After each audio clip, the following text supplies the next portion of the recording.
What's going on, guys? Happy Friday. I hope you guys all stayed safe in the market.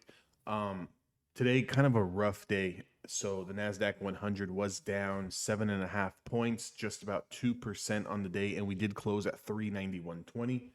So there's a couple of things to really take into consideration when we look at the overall picture here. I'm reading around on social media and stock twits, Twitter, YouTube, Facebook. A lot of people are calling for the market correction, a market crash, so forth and so forth. So one thing that I think we really need to look at before we start calling for another market crash is, start taking a look at some of the catalysts, start taking a look at some of the bigger pictures, some of the bigger time frames here, and kind of see, are we structurally damaged? Have the charts changed? Is this momentum switched from bullish to bearish? And here's a couple of things that we really need to take into consideration. So this week was holiday week. Thanksgiving was on Thursday. Markets were closed. Today is currently Friday. Market was only open half day. We really started to get that selling pressure starting at the beginning of the week and kind of trickled down until last night, which was Thanksgiving. We started getting, some news headlines about China. We also started getting headlines about this new COVID variant from South Africa, how it is, spreading a lot faster. It's more contagious. Maybe the vaccines are not as strong. Possible talks about closing travel from Africa to the United States and other parts of the world. I believe it's the UK as well as Canada have also starting Monday are going to start limiting that travel. So a little bit of fear in the market is what's going on right now. A little bit of uncertainty is going on in the market, as well as the market was running extremely hot for the past 2-3 months. So this is a significant pullback. And before we start to say that this is a market correction or this is a market crash or this is a repeat of 2020 when we had that big decline in the markets, it's a little too early to say that. So I know a lot of you guys who are holding short positions are really feeling the pain if you're holding longs. I know that if you're a day trader, there hasn't really been a lot of follow through on moves. Moves are breaking out and then, breaking out long and then quickly pulling back, or moves are flushing and then quickly bouncing. So it's a little bit frustrating for a scalper, a little bit frustrating for a day trader. Volume this week was significantly down, but that's to be expected with the holiday week. So just getting into the weekly time frame here on the NASDAQ 100 on the triple Qs. Couple of things that we really need to look at here. This is the first close on the weekly time frame lower than the previous week's close. Now, just kind of looking at the weekly time frame, this context is still extremely bullish. And what I mean by that is we have not broken the 20-period moving average. We have not lost the 50-day moving average. We haven't even pulled back to the weekly 21-day moving average. So the last time that we really pulled back into the 21-period moving or the 20-period moving average was going back here to September and the beginning of October. You can see here when we came down, kind of touched and wicked below. Bulls fought like hell to get back over that 20-day moving average on the next weekly time frame, and then we kind of ramped up for 1, 2, 3, 4. Had a little bit of a pause. 5 weeks. Running here, and this is the first week where we had a little bit of a close. So some of the levels that I'm really going to look for here: 389.74, 387.54, 384.49. And I'm going to kind of pull up another chart with more indicators on it to kind of show you guys where this is correlating with. But 389.75, today's lows. If we start to lose today's lows, would be making a new lower low on the weekly time frame. You can expect a little bit of a pullback into that 387 range. I'm just going to speak in dollars so I don't have to go through 387.54 cents, 384.49 cents. So pull back into this. If we lose this 389 area here, we could get a possible pullback into 387. You can expect a little bit of choppiness there, maybe perhaps a little dead cat bounce and then follow through. If we do lose at 387, we could be coming down to the 384, and anything below 384, you would almost expect us to come down here and tag this rising 20-day moving average, which is sitting currently at about $375. Obviously is going to continue to work its way up over time. Maybe it turns into 379, 380 area here.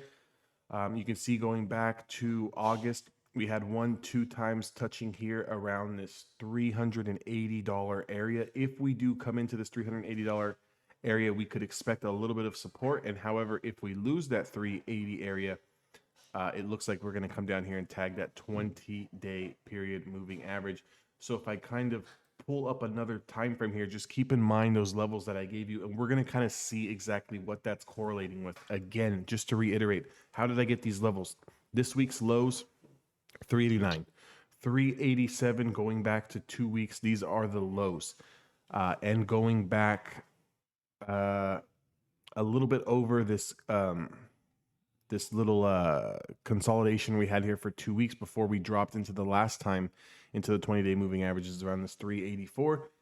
If I pull up a chart with more moving averages on it, we're going to kind of see here how these trend lines that I drew are going to match up. So today is the first close below the 5-day moving average on the weekly time frame. Okay, so if you're a day trader, you're a scalper, this is not necessarily going to help you in the bigger picture, but this is going to give you a good idea of where the sentiment is going. If we start to lose 389, I would be more sell biased, meaning I'm going to look to scalp short a lot more than I would be looking to scalp the bounces, just because the bounces, I don't believe if we lose 389, they're going to have that much follow through. So I will be looking under 389 to scalp short.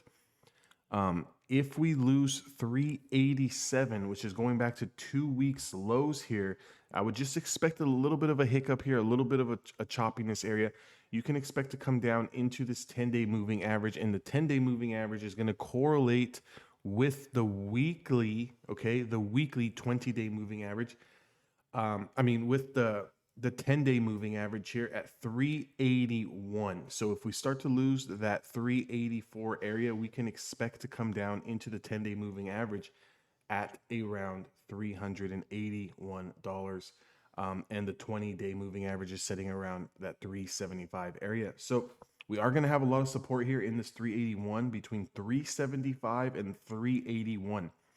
If we do pull back into this zone, I would expect this area to hold. Just going back to this previous consolidation here, I would expect it to get very, very choppy. The move from 389 down to at least 380 can come extremely quickly. I'm talking 1, 2, 3 days, maybe 1 week's time. This move can come down here extremely quickly, and then maybe 2-3 weeks out of that, going into December, middle of December, we can expect a little bit of choppiness, which is going to make it extremely hard for scalpers to kind of get a good sentiment because of moves not following through. Perhaps a little bit of distribution during that first, second, third week of December, where the market is bouncing one day and flushing the next, bouncing the next day, flushing the next, but not really going anywhere, kind of trading in a sideways range. I would start to get really, really confused once we start losing that 375 area. Okay, and it's going to confuse me because we're going to be losing a lot of bullish sentiment going long. So if we do lose 374, if that so happens to be, and you believe in the theory that once stocks are trading below a level of supply, that they're going to trade to the next level of demand, then you would expect us to kind of trickle our way down into that rising 50-day moving average, which is currently sitting at $347.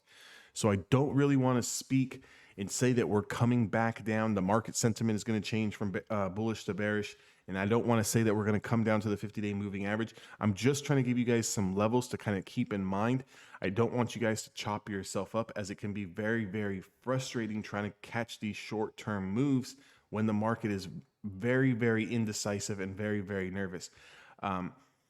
This new talk about the COVID variant can start to stem and fuel a lot of uncertainty in the market. And anytime you have a little bit of uncertainty, you can see the outflow coming. Like, so you can see the outflow came across the board. It wasn't just tech. It wasn't just industrials.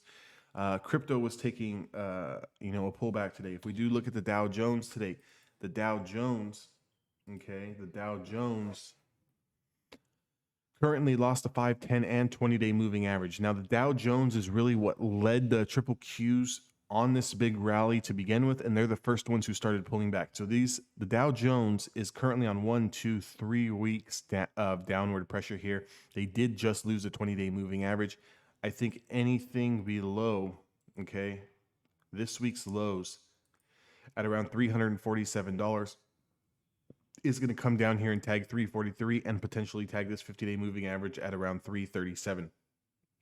So kind of use the diamonds as the triple Qs as guide.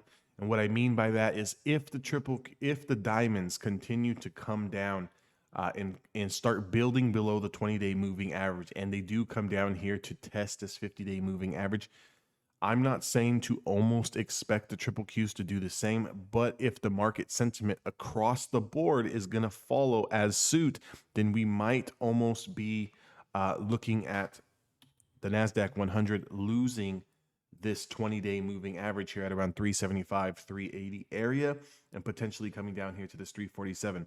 Now, what are some things that we can do to kind of hedge ourselves here?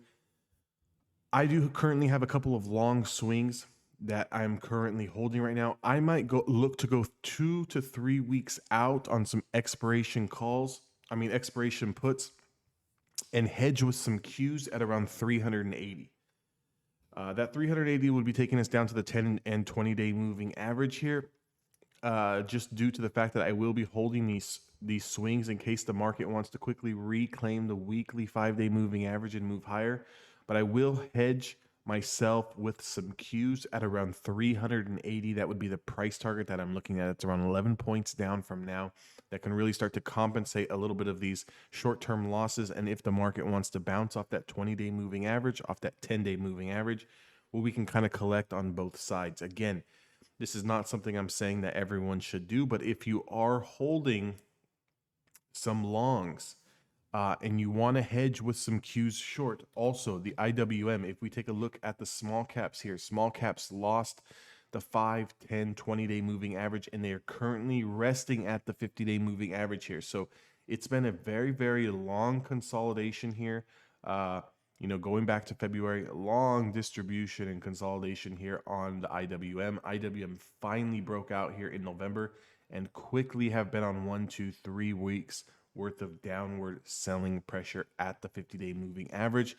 So let's use the Qs. This is going to signify a lot of speculation money here with the IWM. If the IWM starts to lose this 219 area, you can expect a little bit of support at 215 as well as 211.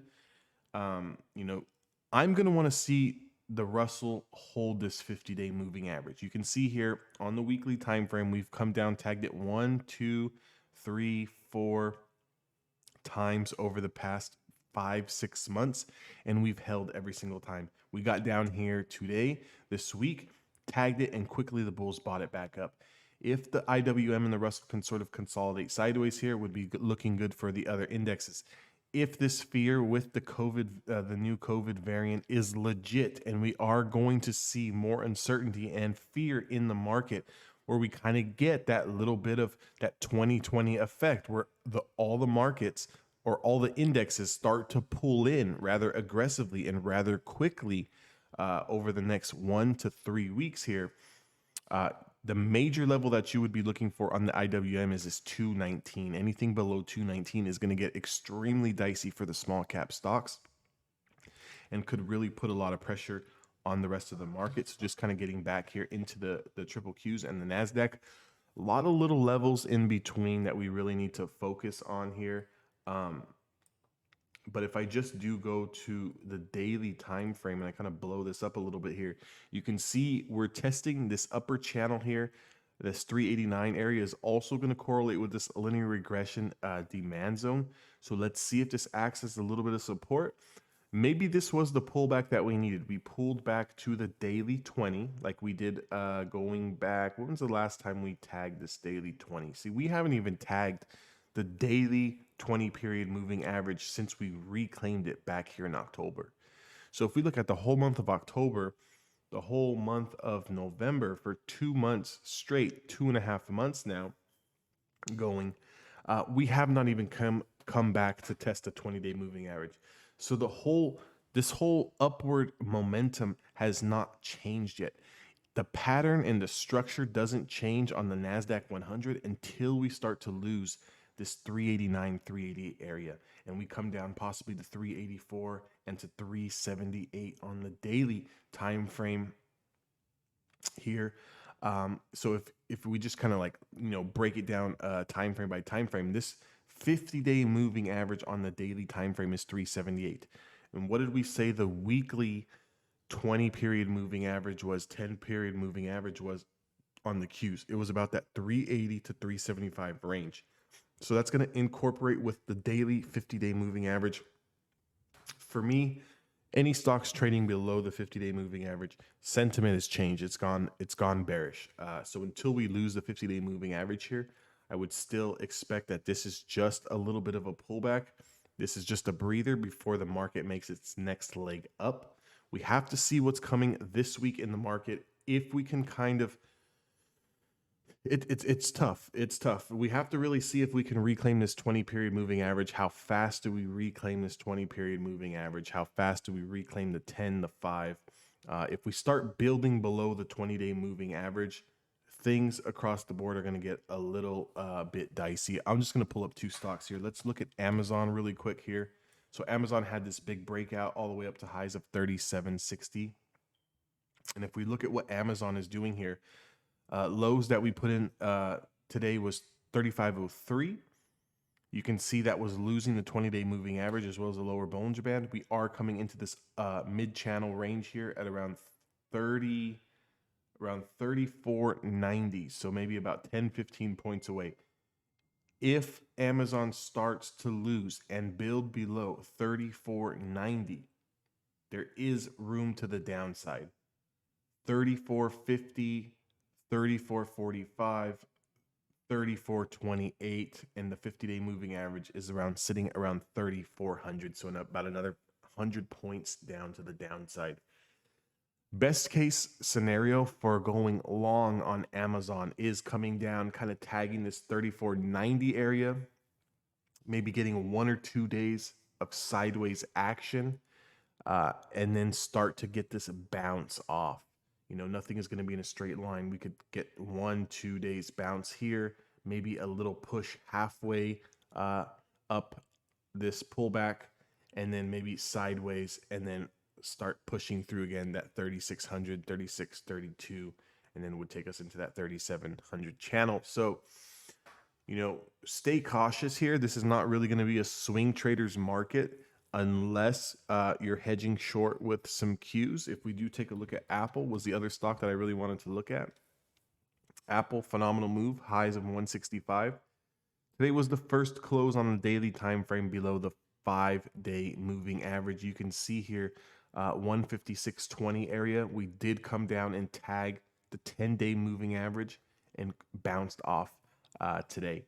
So as a scalper and a day trader, I'm not really looking to get long on Apple at this very moment in time. I want to see a little bit more of a pullback. Perhaps a day trade scalp below 156 with a price target of around 154, 154.50. Okay, that would take us down into the 20-day moving average. I think that's going to kind of have to be how we play it day by day. Little range by little range, pocket by pocket. So I'm not going to short Apple to 147, 149, 150. I'm just going to look to short to that next level. That way it just gives us kind of, a little bit of breathing room, a little bit of clarity. Apple was down $5 on the day. That was 3%. So pretty significant pullback on Apple. Again, this is low volume today. So, it hasn't been like volume that we've had going back even 2, 3, 4, 5, 6 days ago. since we had this big run up here. So this is not too significant of volume, but it's also a little bit more volume than we had here in this consolidation phase. So just keep an eye on that.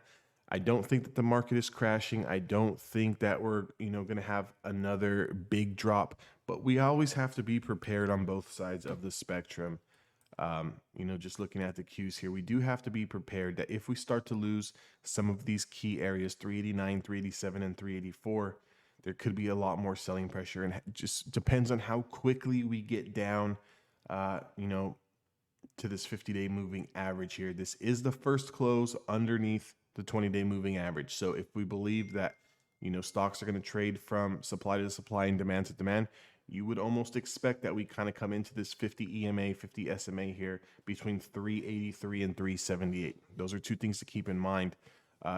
Unless the market completely just rallies back and we get some sort of close next week over 402. I'm really not going to be bullish on the Qs until we get over 402. So depending on how long that takes us to get back on a daily close over 402 is going to depend on when I switch my sentiment from short-term bearish to short-term bullish. Okay, even though we will get bounces, so anytime we do have pullbacks, there's always going to be dead cat bounces. There's always going to be a bounce back up to that area where it looks like everything is okay, and then we get the next flush. I'm not going to be long biased until we start clearing out 401. If we start losing 389 and 387, I'm going to continue to play short scalps to the downside, and there's a handful of stocks that got a lot of room to go, especially if the market wants to take this COVID concerns to the next level. We definitely have to be prepared. Guys, join the Discord, subscribe to the channel, throw me a like, leave me a comment. Let me know what you guys are thinking. Let me know what you guys are doing in the market, and I hope everyone stays safe.